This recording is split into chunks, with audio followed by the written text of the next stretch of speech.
And going live, and boom! According to that, I am live. Welcome. This is Tokyo Tonight. My name is Yuko Simon. I am here every week at the same time, 10:30 p.m. Japan Standard Time, here to talk to you about all the things that are going on in Japan this week and just things in general that I find interesting and news and all that sort of stuff. Whoops, bumped the screen there a moment.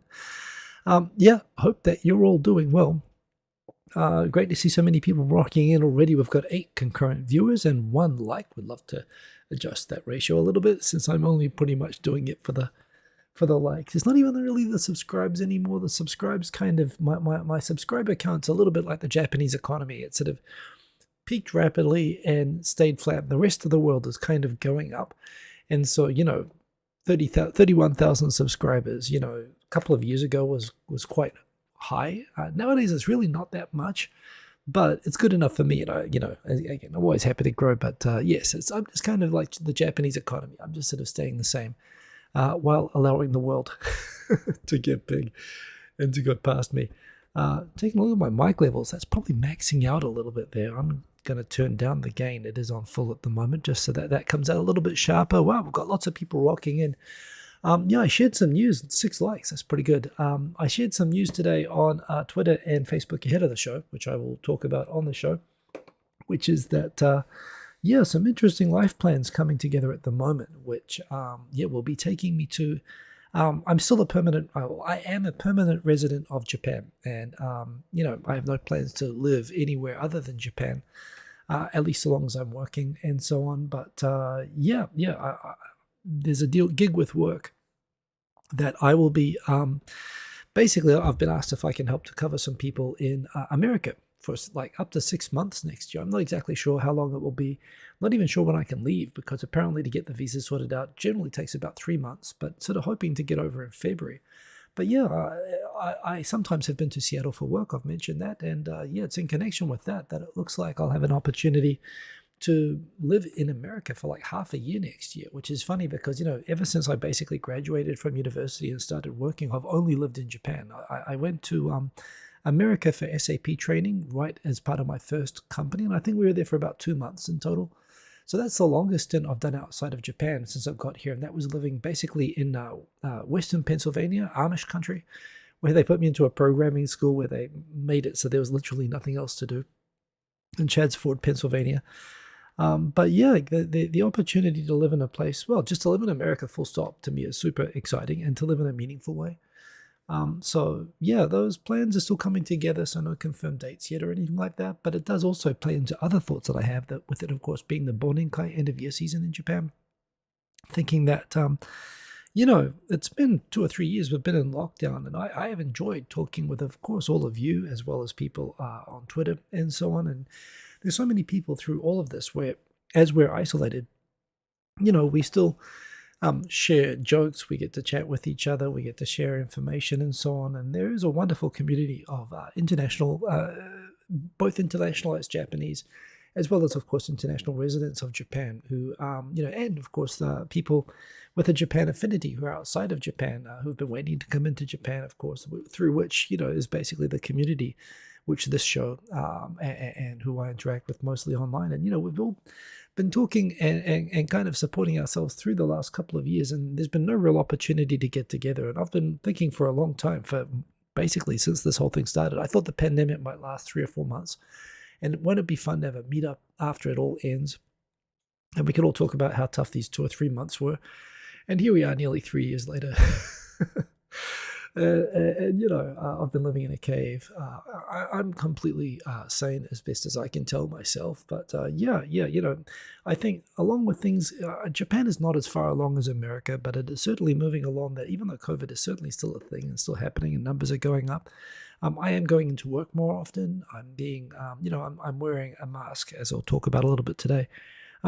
Following the social convention, but I'm being less cautious than I was, I think, in the beginning, and I am seeing people. I'm meeting up with people now and again, at least co-workers and friends and so on, mainly in a small setting. But even with work, we recently did a couple of big things for work. I traveled for work, and particularly if I'm heading away to America soon, I definitely want to do a meetup.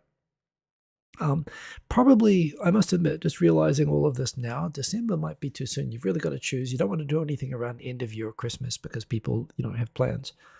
But probably either mid-December or mid-January, more likely mid-January. I think I'm going to aim for a mid-January tweet up meetup in Tokyo. So look, if you're going to be around in Japan, yeah, I would love, there's so many of you I know are around Tokyo or Tokyo region. If I leave it far enough ahead, I've never, it's kind of funny as well. I have organized like YouTube parties or whatever.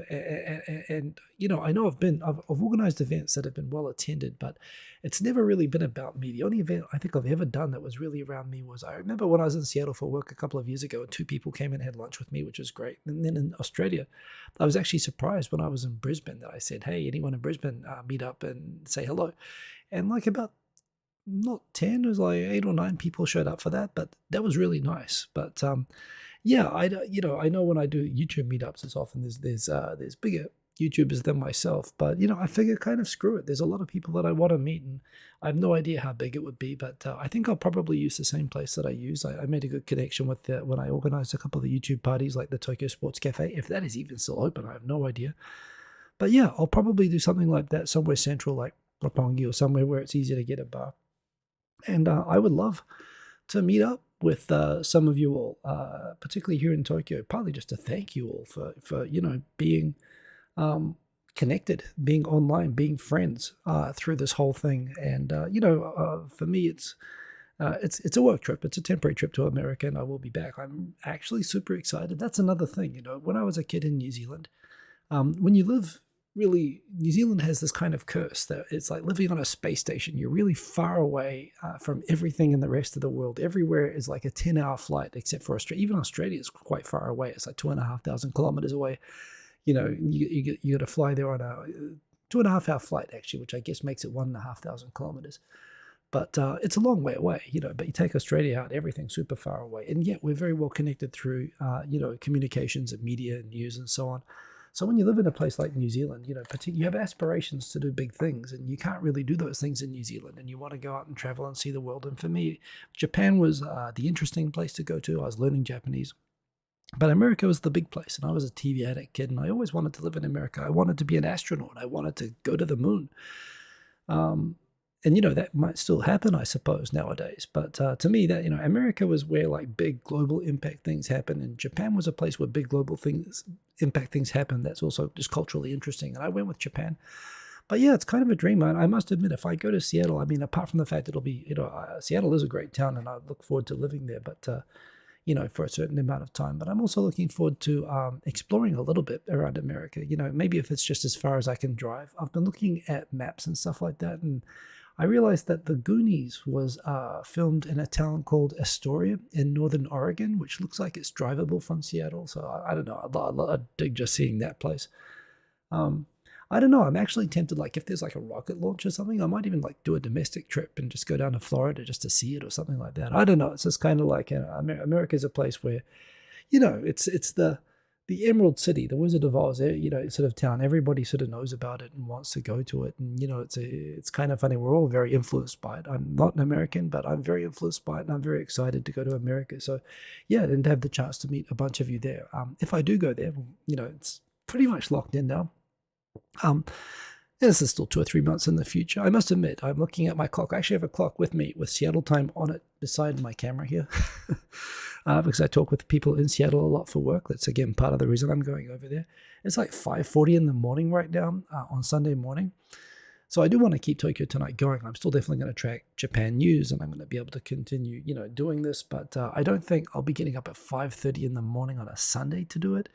Although I do want to make sure it's a time that works for the current audience. But we'll have to figure that out. That's a ways ahead. But anyway, that's the really big news. So in around that, 2 things. Well, one, if you're in or around Seattle, heads up, I'm coming. It's going to be like 2 to 3 months. But again, it's always really great just to connect with you all as I travel. And I'm always surprised how many people, like, there's a bunch of you in the comments, of course, and the names that I recognize. But I'm also really surprised at the lurkers, the people who watch the video and never comment, or, like, to me, are kind of invisible.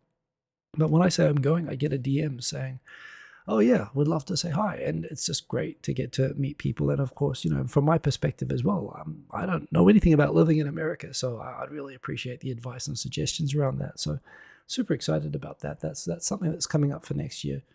But yeah, ton of other stuff happening this week. I'm going to dive into the comments already just before they start going through. Kerberos Tenchi, congratulations. You were the first. I think your comment's just above the top there, but good job.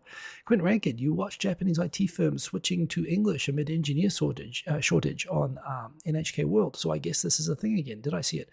I don't watch NHK World. I watch NHK like regular in Japan. I know I can watch NHK World, but I don't. But if it sounds interesting, I might check it out. I work in IT, and I work in a company which used to have an English requirement. A lot of IT engineering, particularly for new types of programming languages and fields of engineering, require English because all the documentation is available in English. However, there is now the opposite. Again, it's because of the engineer shortage in Japan that filtering out for people who have a proficiency in English means you're like disqualifying 80% of the eligible IT engineers from jobs. And I'm finding the opposite trend personally. While there are certainly companies that operate better, particularly international companies, or companies that want to sell internationally to operate in English, and I think there are startups like Mercari and so on that are looking to expand internationally. Maybe Zozo is like this, Rakuten was like this. So they foster English internal communication at the same time. The big mega IT companies, the Fujitsus, the Hitachis, the ADCs, while they love to hire people with English skills and they have large global operations in Japan, there's basically they're so desperate to be able to get anyone who can engineer. There's such a shortage of those skills that I find the opposite trend, that they're requiring English less, where English used to be a mandatory requirement. Now that bar is being lowered just because warm bodies who can do it are sufficient. Which is where, again, I recommend to anybody, as someone who works in IT, I used to be a programmer. I am no longer a programmer, or a system engineer for SAP.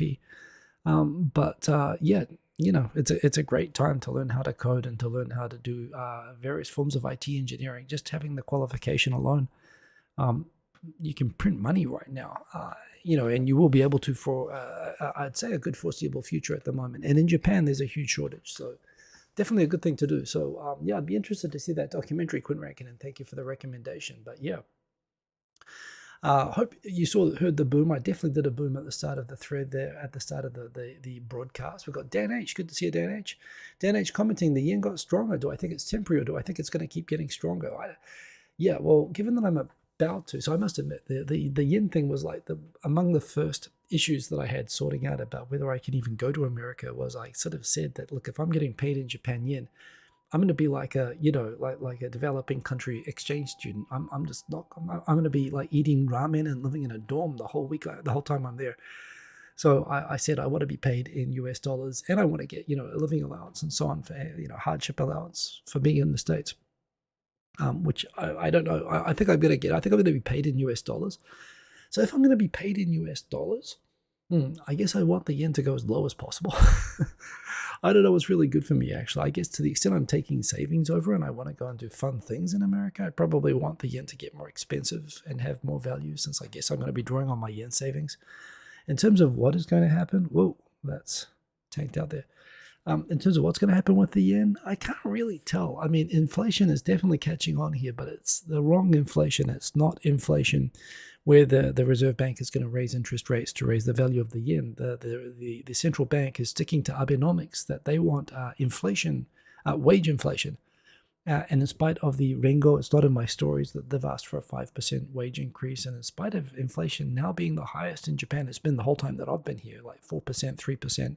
On food and energy, mainly due to Ukraine and other things happening in other parts of the world. Wages are not going up, and if they don't go up, the Bank of Japan is going to keep low to negative interest rates and keep printing money. In America, looks like they're heading for a recession. I guess it might be because of America. If it goes up, it might be that with a recession looking likely in the US, that they will reduce exchange rates at some point. Like they're pretty high at the moment, or exchange rates, the interest rates. I don't know. I mean, I am not an expert in this, but my impression is that the fundamentals that made the yen the way that it is right now haven't changed. and don't seem, well, it seems possible that they could change, but I don't see that as being imminent. So I don't know. I mean, I do think ultimately the yen is supposed to be 108. That's like every company I've ever worked in has used that as like the Big Mac index in normal times, equivalent purchasing and value of stuff in Japan. 108 is where everything makes sense. Everything where the yen is a higher number than that, where it's worth less, where a US dollar buys more yen, it feels cheap, and the opposite also true. So right now it still is like 138, 137. It's correcting, but it still is a long way off. So I don't know. Good question. Lots of squirrels already, but yeah. Traveling Gabriel, hi all indeed. People asking how much stronger. Eric Bailey, I'm glad that you made it. That's I was definitely waiting there. So yes, we definitely got started once you showed up. We've got Odie Jr. Boom, good morning indeed. Good to have you in here along with everybody else, including Ada Void. Good morning to you. We've got autocorrect responsible for starting a war or something. Definitely going to happen. Marcos Fernandez is going to be talking about your app. It's super cool. Good to have you in the chat, Marcos. Gabriel Sutherland, good to see you. I am good. How are you? I think, was it you? I saw that there was the Tokyo Digital Crew chat, which I've not been in or making music, but I think you made some music. I haven't been able to catch up on it yet, but if you made music, I think you put an album out, so congrats on that. But yes, Kuros Tenshi, will Tokyo Tonight be broadcast from the US next year? Then yes, it will. I think I already answered that, but yes, it will. I'll have to figure out the timing. I mean, it'll have to be at least a time that I can wake up in the morning. So I guess it'll become a Sunday morning show for me, which I guess will mean probably a couple of hours later, which I know will be tough on the folks in Australia. But yeah, we'll see what we can do. $1, is it already 134? I didn't actually realize it had gotten to that. So there you go. Setsuna, great to see you. We've got who else is in here? Traveling Gabriel, get ready to drive. Yeah, no, I am looking forward to driving. In fact, one thing I've been thinking about doing in America as well, which I thought about on the trips and never gotten to do, is that there's lots of car sharing services there, where people like basically rent out their own personal car for a day.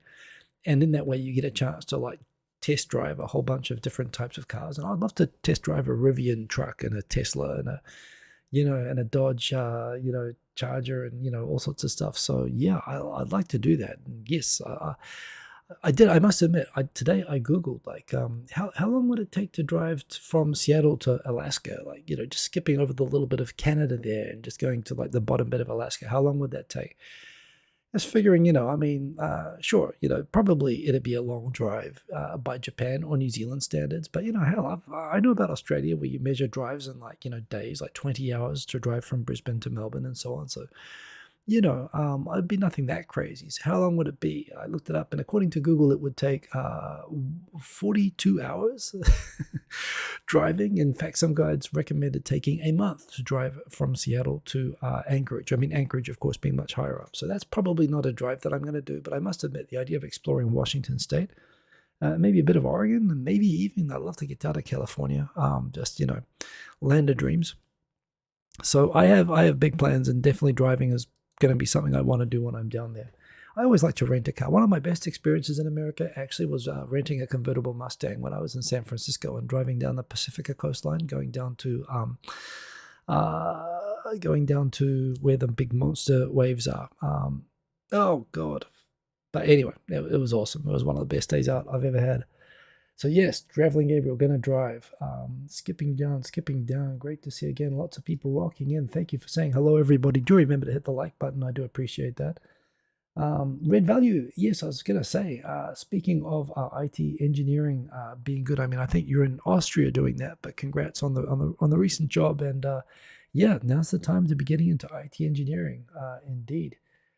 Congrats on the big move. DJ Sunnyside Up, awesome to see you. Time to make that big American dollar money. I mean, just my luck, it'll probably flip the opposite way if I go over there, but what can you do? Quint Rankit, if I'm in Seattle, what time will I have to get up to work? Well, I don't know. I'm guessing I'll be living near work. I mean, that'll be the purpose I'm there, so I'll just look for some housing nearby.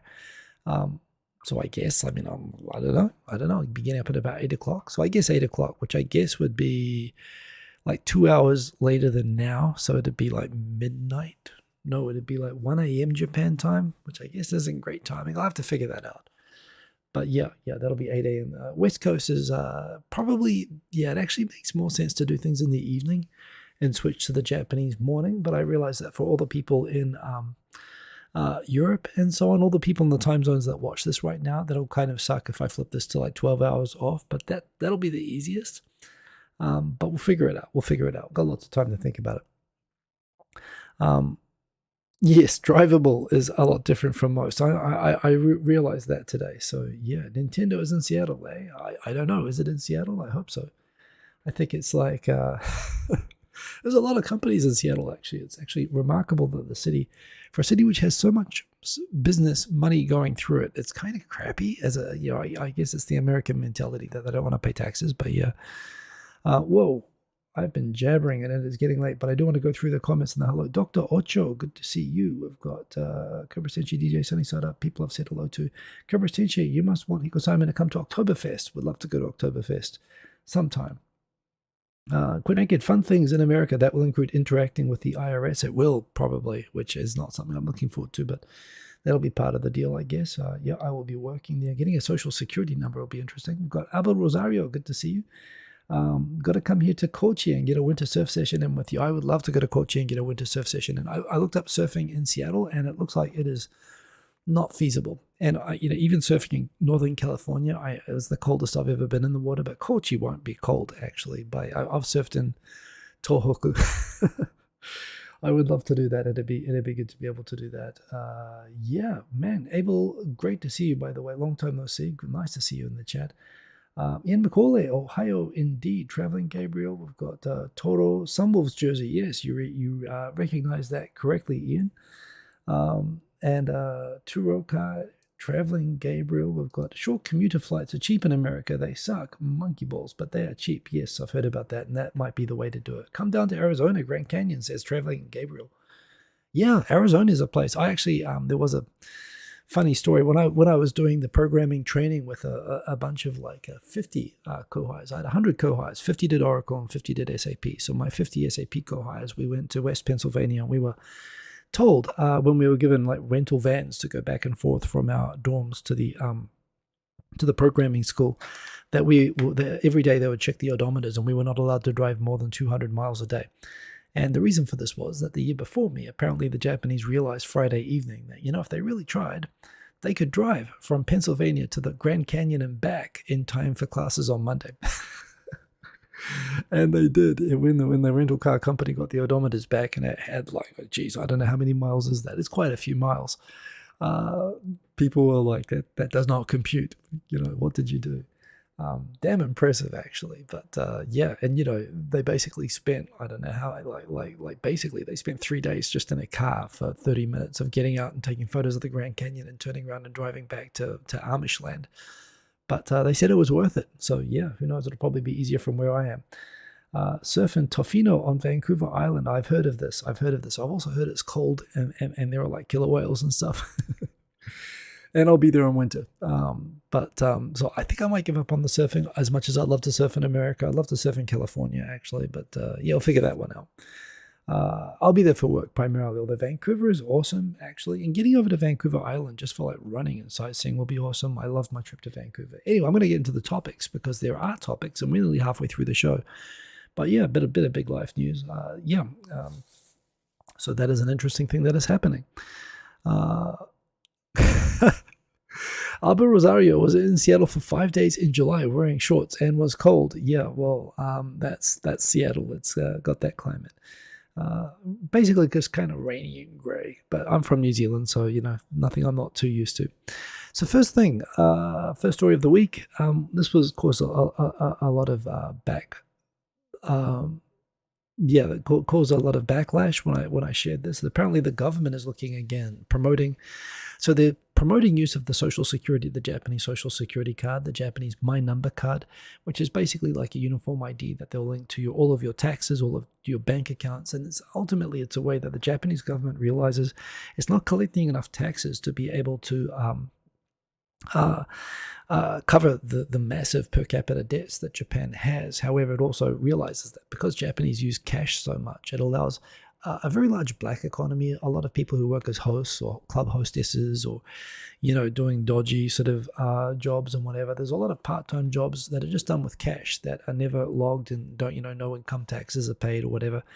And none of the money is sort of traced. And I think the government has realized, I mean, apart from wanting to improve and centralize systems and so on, or something like a social security number system, the Japanese government just, as I understand, the main aim of the My Number system is basically to allow the government to track all the money in Japan and to improve efficiency of tax collection, instead of to save them from having to raise taxes. Because every time the government's ever raised the sales tax, Japan has one of the lowest sales taxes in the world still, but every time they raised it, even by just 1 or 2%, the government got voted out. Like the only time in 70 years the government got voted out was when they raised a very, very low sales tax by like 2%. So they don't want to raise the sales tax anymore. So instead of that, they're going to look to improve tax collection where they're already collecting it with the My Number card. Problem is that adoption is voluntary, and a lot of people are like, screw that, I'm going home in reaction. So the government's doing things to slowly coerce people to use it more, apart from making it mandatory in tax applications now. Making banks require it. If you want to have a bank account, you have to have an associated My Number card, which you've got to go and get. They're also trying to incentivize, for example, next year they're talking about trying to reduce the cards in your wallet by making sure that your health insurance, you can use your My Number card instead, and looking to use the My Number card for tax collection purposes as a sort of universal, personal insurance ID. But another thing that the government's just floated is requiring My Number card ID associated with ticket purchases in order to avoid scalping and resale of tickets to people. It's basically as a universal sort of form of ID, which also doesn't really exist in Japan. Foreigners have foreigner cards. Driver's licenses exist, but not everyone drives, particularly in big cities. So the idea is as a form of mandatory ID. People immediately recognizing that for tourists who travel to Japan in order to watch concerts or whatever, it's going to block them from being able to buy tickets if you make it a requirement to have a social security number, a My Number card in Japan to do this. So, Gaijin Twitter went kind of crazy when I shared this. I'm sure there'll be some kind of a system. The logical thing with that, you'll need to have either a passport number or a foreigner card number or a My Card number might be the best thing. But again, it's another subtle way that the government's trying to work in to make sure that a year or two from now, everyone will basically have a My Number card. So yeah, Big Brother indeed, Big Aniki always watching. And I must admit, it's not so much the ticket thing, but I must admit, the cash economy, the under the table economy in Japan is enormous, and one has to wonder how it's going to adapt to all of this. So yeah, interesting times. That's the first story. Second one, of course, Japan made it into the playoff tournament. I did love this. I did not get up at 3 o'clock in the morning or 4 o'clock in the morning to watch the game. I set my alarm for 6 o'clock thinking I might catch the end of it, but the game was over just when I woke up. However, I woke up and heard that Japan beat Spain, which I didn't think was possible. I didn't think Japan was getting through. I saw the controversy in the end. It is kind of funny. Rugby is the opposite, by the way. Rugby is that if the ball touches the line, even one blade of grass, that's the criteria. So always looking to see if it touches the line. Whereas, of course, soccer, the ball actually has to fully cross over all of the line, and the plane going above. I do actually appreciate, although it took a long time, I think ultimately having, at least for things that are physical calls, like mathematical accuracy sort of calls, I think the increasing computerization and automation and use of video assistant referees, I mean, I know a lot of people objected to the idea of video assistants and so on as taking away that the fallibility of the referee was always a part of soccer that people sort of enjoyed, and the idea that players would pressure the referee to sort of get calls to change in their favor. But in the end of the day, I think it's more, for me, I find soccer, I'm not a huge soccer fan myself, but I do enjoy the World Cup, and I think it's more enjoyable to watch as a sport when you know that the calls are being made based on fairness and so on. And I think that ultimately, I mean, this is just insane that it was like a few millimeters in. But it was in. It's either out or it's in. There's no mostly in or mostly out. It's in or it's out. And they got the call right. And probably in years gone by, they would have made the wrong call but been forgiven because, it would have been a human eye judgment. But now they can do better, and I think that's a good thing. So, it'd be super interesting to watch the playoff games. Japan to play. Who is Japan going to play? Someone remind me. Korea gets Brazil. Japan gets Croatia, and some people. I mean, yeah, I think it'd be nuts for Korea. Well, Korea's pretty good, and they probably could on their day even beat an out of form Brazil. Brazil can be extreme up and down, but Brazil's not looking too bad. So I can't really imagine South Korea toppling Brazil. But we'll see. I mean, it's been a crazy tournament. I mean, the fact that Japan got through losing to Costa Rica but beating Germany and Spain is kind of nuts. That is the fun of soccer, of course. It's why I'm enjoying it. I do call it soccer, but that's just me. So, yeah. Traveling Gabriel, the offsides VAR is getting out of hand. Well, I think the problem is that the system needs to be improved. I think it should just be fully automated and instant and fast, and they should be able to get the call. Calling back plays and making it take a long time is weird. So, yeah, we'll see about that. I see some more comments and people in the chat. Let me just scroll back. Monkey Balls, so I think we've already covered that particular one. SAP, yes, it is tiers indeed, and I threw out and burned all my programming books, and that's why I'm not an IT engineer anymore. Aaron, great to see you, Aaron. Sweet, fashionably late, and he says beginning the topics. That's right, you missed the whole I'm moving to America thing, only for 6 months, but it will be next year, and we'll figure out the logistics. I will keep doing the show, but I'll be closer to where you are, although I think still on the other coast, but still. DJ Sunny Side Up just uploaded your 6th rap challenge results. Okay, I will go check those out. Thank you for the flag. Cobras Tenchi, you could get a VW ID buzz and then strap a surfboard on it. I could do all of the things. Although, honestly, for surfing, I would love to surf in America, but I think I would have to actually fly to go somewhere where I would enjoy it. It'd be a bit too hardcore. I have surfed in San Francisco in winter, and I the most dangerous thing I've ever done surfing was surfing in San Francisco in the middle of December, and I'm not going to surf anywhere north of there during winter. So yeah, more taxes, getting your ball and going home, damn it. Well, that's understandable. I think that's what the government's basically trying to do without raising taxes. They're trying to make people pay more on what they already make. Yeah, Dan H, I'm guessing make it mandatory for my number card would make the ghost of Ishihara Shintaro very happy. Japan for the Japanese.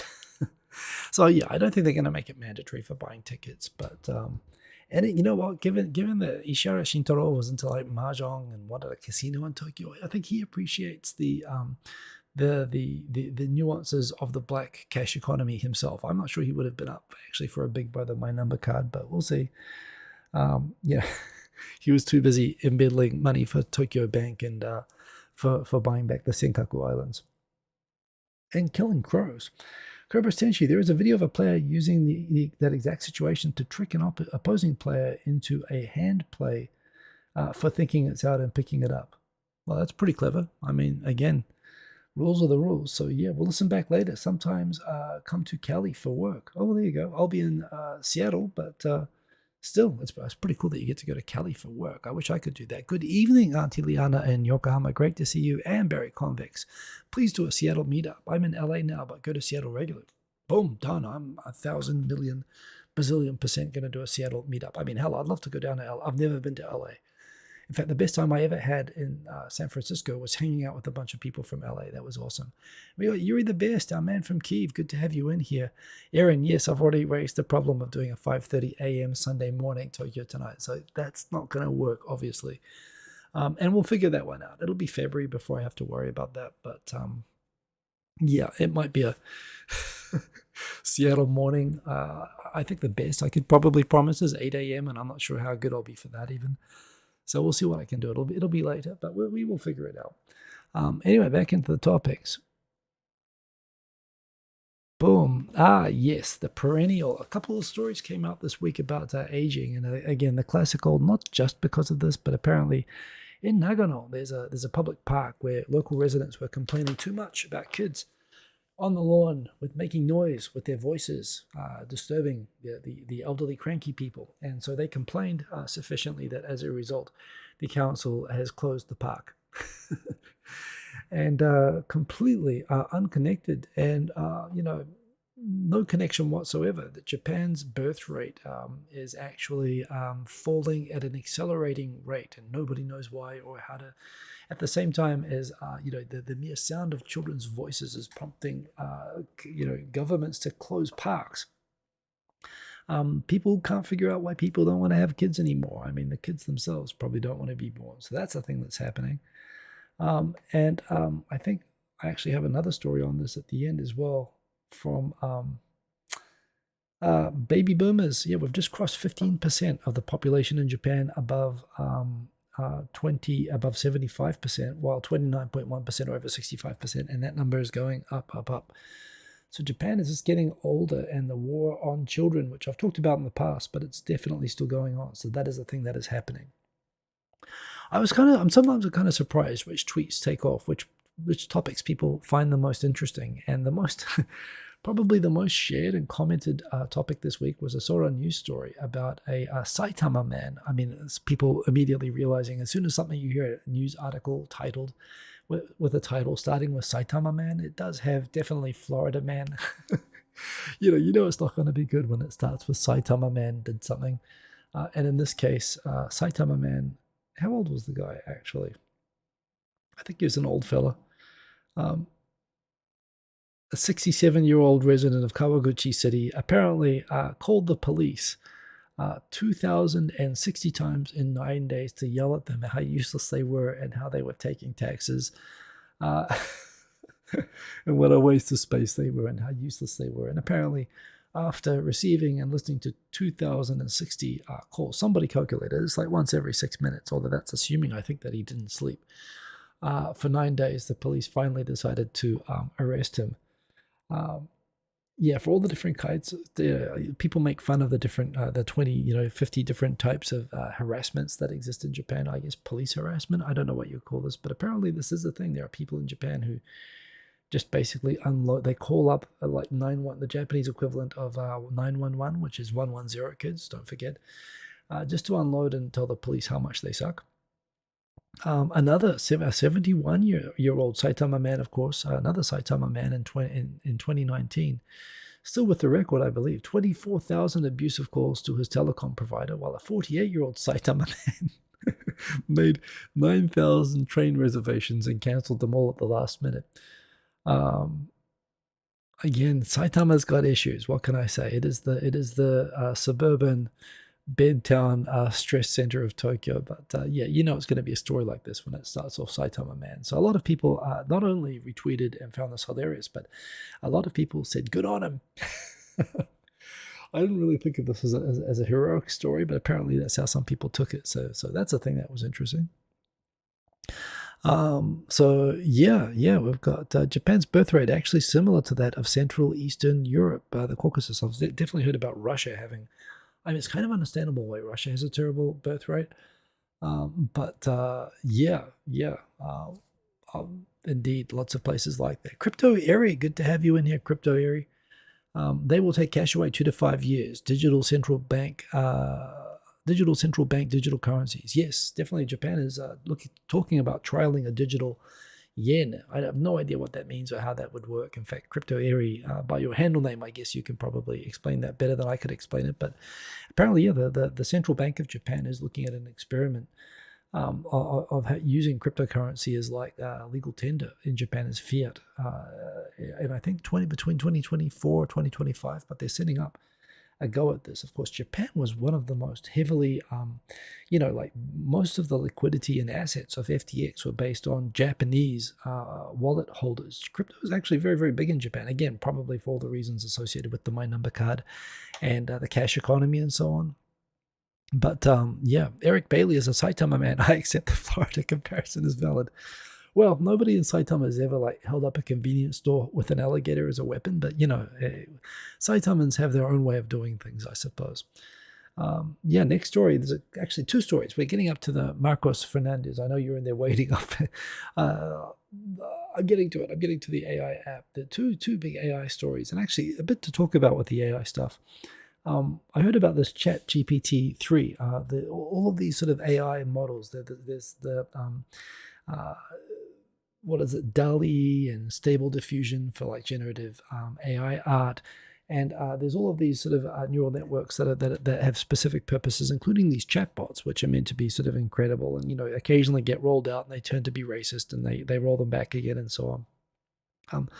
One of the available AI chatbot projects that's out there is ChatGPT, and you can go in there and you can have conversations with it. And what I found was, yeah, of course, you can just ask it questions and it'll give you answers, and you can have kind of weird conversations with it, and that's fine. You can ask it, how old are you? And it says, oh, yeah, I don't have an age. I'm an AI bot. I don't. I'm thinking, well, that's boring. But what people discover is you can ask it to write song lyrics or to write scripts or script scenes, and they're pretty good. And I said, okay, generate a comedy dialogue between Vladimir Putin and Volodymyr Zelensky on why Russian forces should leave Ukraine, and it puts together a pretty plausible, not that funny, but passable comedy dialogue of Zelensky and Putin like debating the merits of the Ukraine invasion. I was like, holy crap, it can actually do that. So AI is getting crazy, and I must admit, as an IT lawyer, I mean that's what my trade is. I kind of deal in these things, and it is funny. It's I think a few years ago. I mean, I've worked. I started out as an IT engineer, and then I became a lawyer, and then I became an IT engineer lawyer. I became a lawyer working in IT companies. And a few years ago, I remember. I think the anecdotal advice to people was a few years ago that all mechanical and logic based jobs are going to be automated, like physically automated by robots, and even like intellect, like things like accounting and things like programming. Eventually, AIs are going to get smart that all those sort of rational jobs and whatever are all going to be automated, and then all the people that are involved in logic-based industries are going to have to switch. And the only value that humans are going to be able to add to the economy is going to be creative. Because that's the only thing that basically everything that can be, automation is going to be this huge challenge for the economy. And we're going to have to pivot towards probably increasing and appreciating the value of artists and people who can create stuff. And there was this idea that there'll be no IT engineers 10 to 15 years from now, and it'll be all of a sudden all of those philosophy arts majors are going to be like the kings of the world, because that'll be the only thing that AI can't do. And it's interesting because the last few years are showing us more and more that actually AI is increasingly doing really freaky creative things, things that you think, oh, finally, it'll be only the artists, that'll be around. Artists definitely are needed. All of these creative AIs need to be trained, and they need to be trained off materials made by humans, and you need those people to do that. And of course, human artists are still necessary in terms of, to commission or instruct or whatever. They're still going to be used for the same sort of purposes, but the democratization of creativity tools, the ability, for example, to compose music without having to be able to, without being trained in making music, the ability to, come up with a TV show where you're not good at scripting or whatever, but, it fleshes out. You can give it a rough idea, and you have an AI that can flesh it out into a full script that you can then tweak and play around and brush up. The idea of legal advice. I mean, hell, again, lawyers were pretty sure that our profession, given that the legal profession is based on taking the facts of a situation, diluting them to what the key most important points are, and relating them to like a myriad of cases and fact situations, and to favor the side that you want, and doing that from different perspectives, and having the judge and two opposing sides. There's, I think, an arrogance even in the legal profession that this is going to be something which AI will be a useful tool for speeding up searching for similar cases and stuff like that, but it's not going to take over the developing of legal reasoning. And I don't know, I think everyone's sort of realizing that, oh geez, no, that's totally going to be like, even I think, and when you think about it that way, I think even the most optimistic assumptions of what AI would, at its full, when we get to the singularity, what AI will do, and what will be the last things that it won't be able to do, that we were assuming 10 years ago, even 5 years ago, are already now being proven to be wrong. The idea that you could have an AI writing a coherent Seinfeld script, nobody would have thought that, and we're not there yet even, but hell, it's on the way there, and it's freaky, but it's cool at the same time. The way that I look at this, a big thing, and this is where I'm coming to, my good friend Marcos here, he's made an app which I've been playing around with today, and it's got mind-blowing results on generative art. And I have had artists, when I've been sharing that I think that the new Stable Diffusion AI, technology and so on is amazing, all of these things, and I think it's just interesting to follow. It raises fascinating legal questions about who owns the art. if you can, how do you determine that there's a violation of intellectual property theft associated with these models and using them? There's kind of a two-edged sword.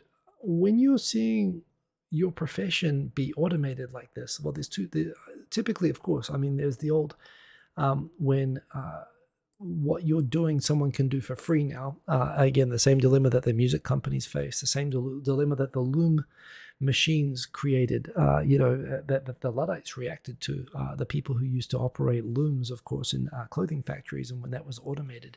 There were people who understandably, opposed the automation of weaving. That was the very start of the Industrial Revolution. And it still is happening in all sorts of areas now, and people still, react badly. I mean, this happened with music, and now it seems to be starting to happen with art.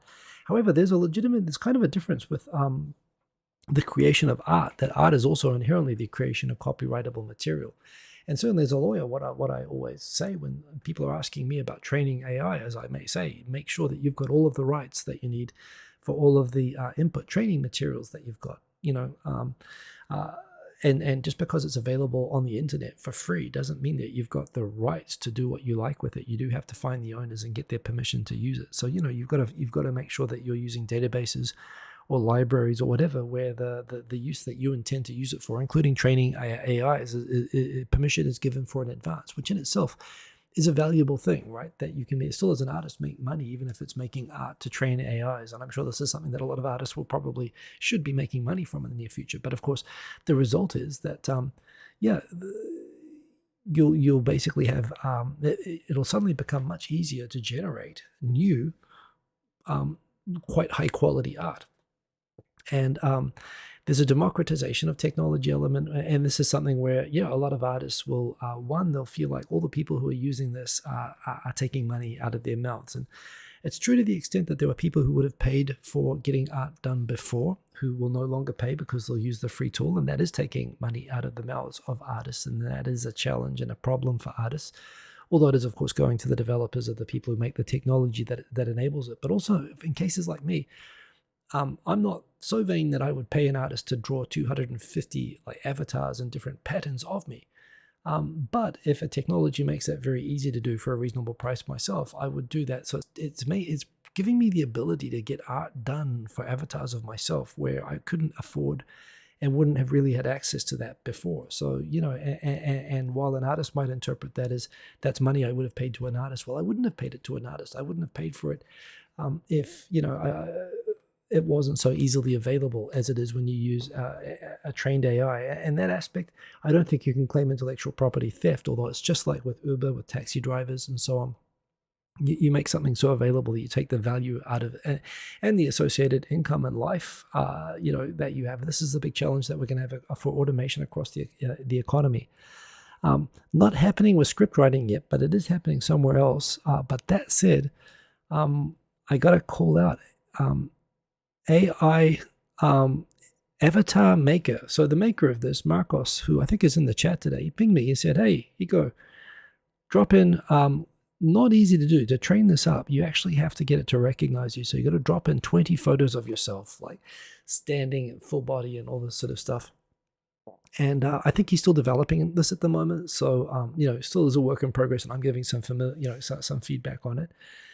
Including on the various packages and so on. For what it's worth, I'll say he asked me to use it and so on. I think he let me use it for free, but I didn't sign up for it fast enough, and so I used it. I did pay for it, and I paid $25 for it. There is an app called Lensa AI, which is like the most popular app in the App Store at the moment, and you can do something similar: fewer photos, lower quality for like $6. This is like $25, but I figured I love to support the guy developing an app, and I was curious to see how it works, so I used it. And the results are mind-blowing. Let me see if I can show you what I got out of this. So basically, I fed it a bunch of photos of myself. And I, okay, the links are not showing up. Give me a moment. Let me see if I can find. Okay, they're not showing up in the mag. So what I'm going to do is I'm going to go into my feed. Since these were from today, I should be able to find it. And for example, I said it generated 259 pics. I'm not going to show all of them, but I said, for example, first of all, take some well, basically, it generated a whole bunch of themes. Some based on like movie characters, as like astronauts or people from like Game of Thrones characters. Some cyberpunk themes, and just some regular sort of AI generated uh, um, sort of like just general portraits. And whoops, let me. Here we go. So I should be able to at least show my Instagram page like this, if it will work.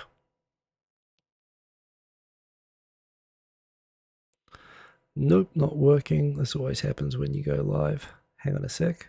Oh, that's not it. Oh, that's the Lenser one. So that's different. Just posted a photo. Oh, this might be it.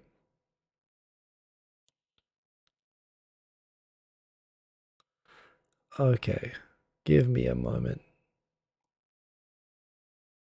Starting with this. Boom. So anyway, these blew my mind, and I think when I tested this out earlier, the links worked. But they are not working now. Okay, let's try this one more time.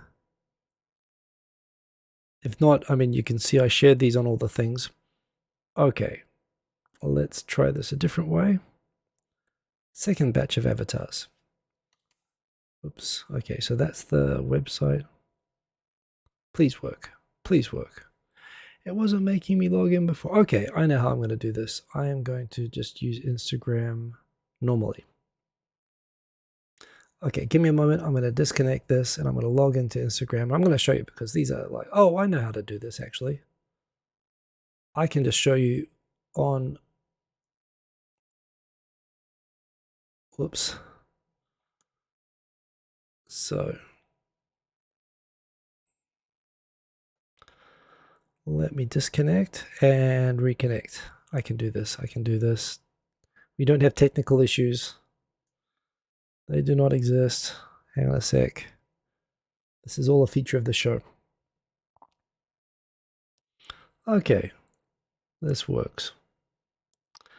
So yeah, Marcos's app does this.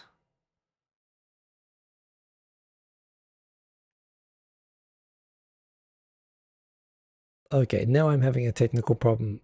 I stopped mirroring for a moment, and now I think it's not coming back again. Come on.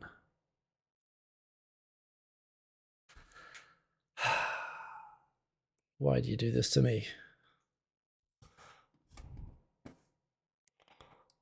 Okay, I'm going to reboot the mirroring software. While I do that, yeah, Yuri from Kiev put it exactly right. If it's transformative, methinks the rights issue is moot. It kind of is, but there's an argument that if you train the AI on the work of an artist and that work is without permission, that is an unauthorized use of the copyright works. Although then there's a big question as to how you can prove that that's the case.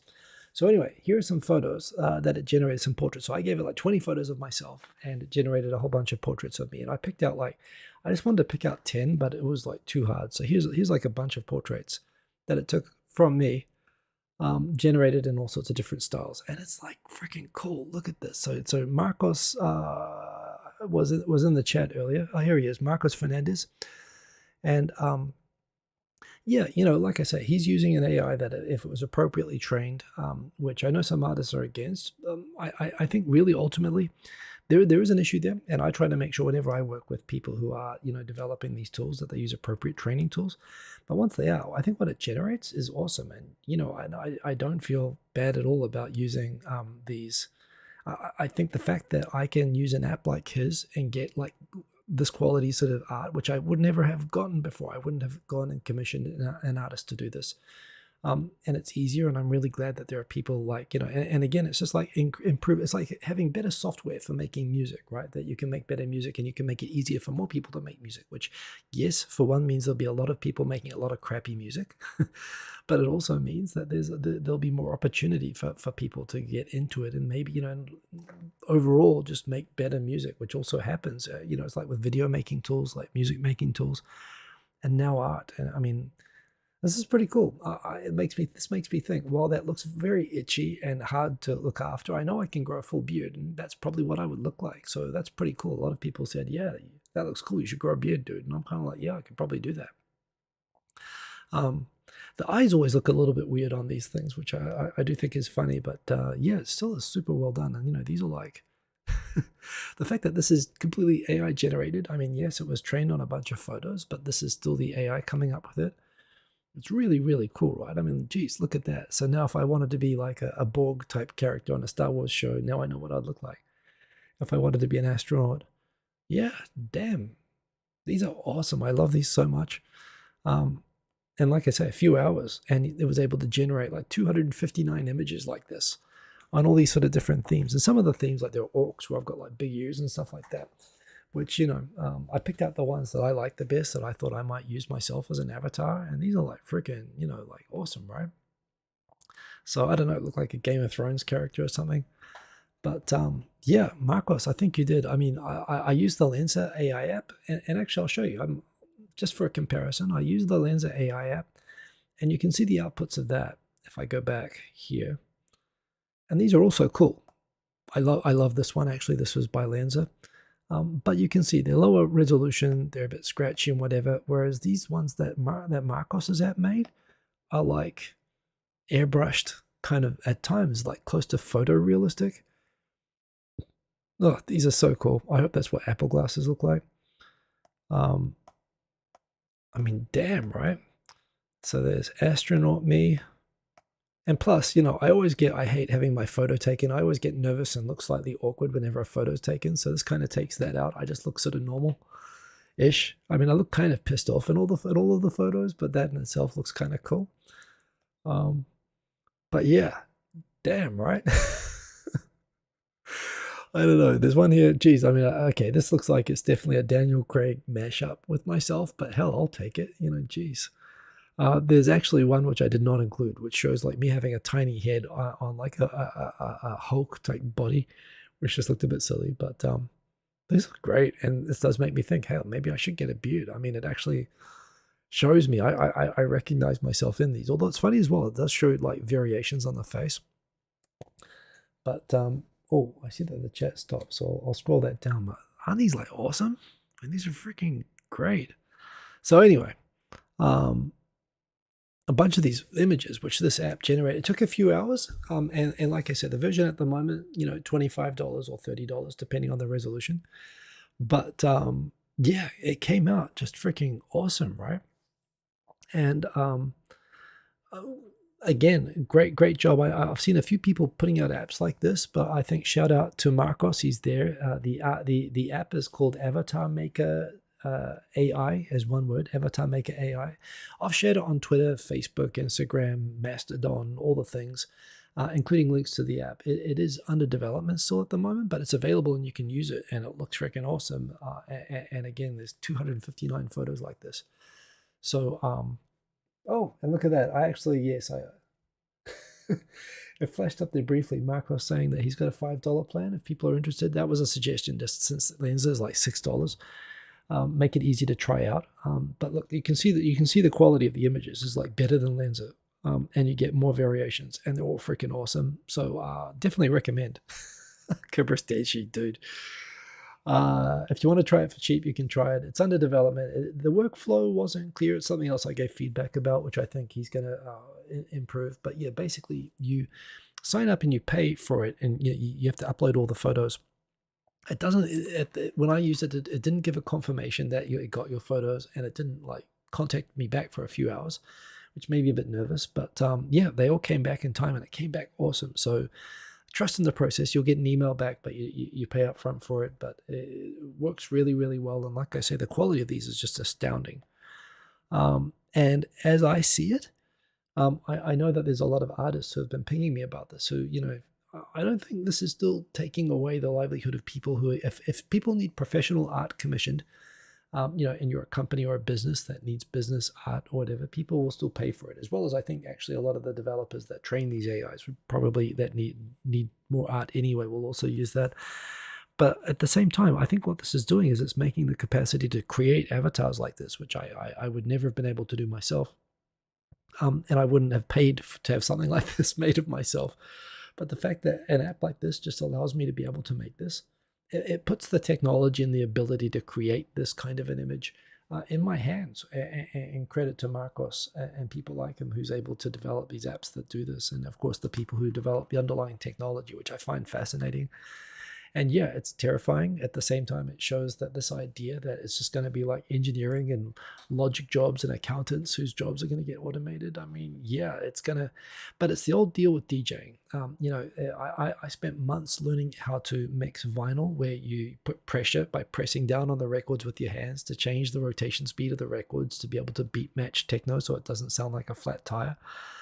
And to match, it took me months to learn that. And everybody I knew was pissed off. There were people who were like, no CDJ players were allowed or no computers were allowed that could automate beat mixing, because it was something that I'd spent so much time learning. And it was taking the value out of DJing. And I did DJing for a while. And I always thought, well, no, it's instead of, it's taking something which takes a lot of time to do and is physically exhausting to do when you're DJing. It totally took away the need for beat matching, for manual beat matching, although it was a good skill to have, and it still is something I can do. But it gives you that time back to focus on playing better music, or, improving your playlist, or doing more effects, or doing more creative things. It just it challenges you to lift your game by making the basics easier to do. That's what I think is great about the sort of democratization of the sort of technology, and this is just freaking awesome. I mean, I was blown away by this. So, yeah, that's a thing. Let me jump back into the Flipboard. So that's pretty cool. So Marcos Fernandez, that was awesome. Everybody go check out his app. It's well worth it, actually. It does cost a bit, but remember, he's paying for pretty expensive servers. I mean, the server time to be able to process the AI to generate images like that, it costs money. I know. And he's trying to figure out the right way to set this up to make this accessible, but what it does is just mind-blowing. So yeah, great job on the app. When you've got, I'll definitely give updates here as well on how it's going. I appreciated the invite to come and play with it, and was blown away by the results. And it's something that's pretty popular right now. And I always feel like, hell, I mean, of course there are popular apps like Lensa, but if you know somebody, or there's someone in your community who's doing something which I think is actually better, support them, right? I mean, especially if you get something that you're happy with out of it, that still works the same, and if you would have used the other app anyway. So good job, Marcos. And yeah, if you've got updates on the app, I'll keep sharing them on the show, but thank you for letting me use that, and it looks awesome. So that is that. Plus, it's just a topic I'd love to talk about anyway. We're up on time, so I'm going to race through. Geez, there are a lot of topics left, aren't there? Okay, well, we can go double speed. So yeah, somebody got the chat AI to make a song about bums, about booties, about butts. Apparently, it turned them down the first time, but then this is the open AI chat. But then it ended up getting quite explicit lyrics there. Oh, I know where that's going. That's not one of the planned topics for tonight. It's over here. Boom.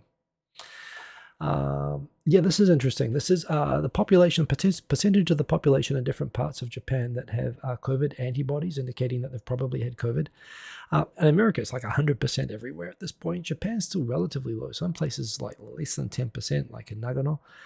Tokyo, Osaka, sort of as you'd expect, 30 to 40%. Or actually, Osaka, 40 to 50%. Okinawa, 50%. So apparently overall, 1 in 4 people have had COVID, but in Tokyo, in Okinawa, it's like 1 in 2.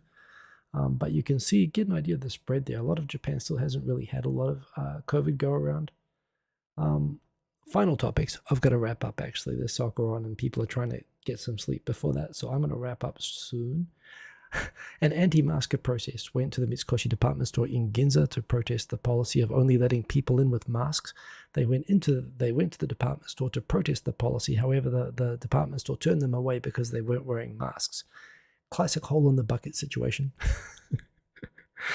They couldn't get into the department store to protest against their anti-mask policy because they weren't wearing masks. I mean, what do? You either surrender all your principles, or whatever you do, you have to follow the rules, right? So anti-vaxxers in Japan, still not quite there. The Ministry of Health in Japan doing PSAs to tell people, hey, it's okay to take your mask off outside, because there is still this huge social pressure to wear masks outside. Highlighted to me that I had a Korean co-worker from Korea in Japan visiting this week, and she saw the same PSAs and came to work in Meguro not wearing a mask, and said that she got some really deathly dagger kind of dirty looks from people. not wearing a mask. I guess she would have looked Japanese to a lot of people. They wouldn't have been able to tell the difference. So she looked like someone not following the norms. So yeah, in spite of the Ministry of Health doing PSAs like don't wear masks, people are still enforcing the law of the playground, shaming people into wearing masks. So they're going to have to make a bigger PSA. Congrats to Unseen Japan. They just hit 70,000 subscribers. That's just booming, and it's a reflection of the quality of the journalism on that site. So that's a great thing. And that's it. That's all my topics. I'm done. I'm going to have to jump off. We've got men's swimmer has redacted something. Quick look at the comments. In the process of revamping the system site. So there'll be a new rollout this week, Marco. So I'm looking forward to that. And definitely I'll shout out the updates to the site. So thank you again for letting me use that. And boom. I think use that as a passport photo. Says Quint Ranked. Yes, indeed. I'll use all of them as a passport photo. It's pretty cool. Anyway, I think Quint Ranked has something up there. I'll ask again about the Microsoft AI GitHub Copilot lawsuit. Any thoughts? I don't think I can talk about that. I'm not actually, I do not work at the companies involved in that lawsuit, but it's pretty close to home. Look, they should, look, Microsoft owns GitHub and they are supposed to only be training that AI on code that they have the rights to. They've got smart lawyers. They should know better if they've violated that. Well, I think that's talking exactly what I was just talking about. It'll be interesting to see the outcome of the case. Love the blue for the TT logo. Yeah, indeed. So pretty cool. Oh yeah, the background screen, of course, on my desktop. That's what that was. Irock299, good to see you there in the chat. Good, thank you to everybody for joining me. Remember, I am still here. I'm still here because I'm still here at 10:30 p.m. Japan Standard Time, at least until February. We'll figure something out. I'm looking forward to getting to America, but I'm still around until then. I'll think of some plans for a mid-February Tokyo meetup, so look out for that. Remember, follow me on Twitter. Remember to like the video if you like the video. I do appreciate that, and subscribe if you haven't subscribed yet. Have a good week, everybody. Stay safe and read comments. Sorry, I've got to bounce, so I'm going to end the stream. But thanks for keeping me company. Have a good week, everybody, and boom, peace. Ending stream.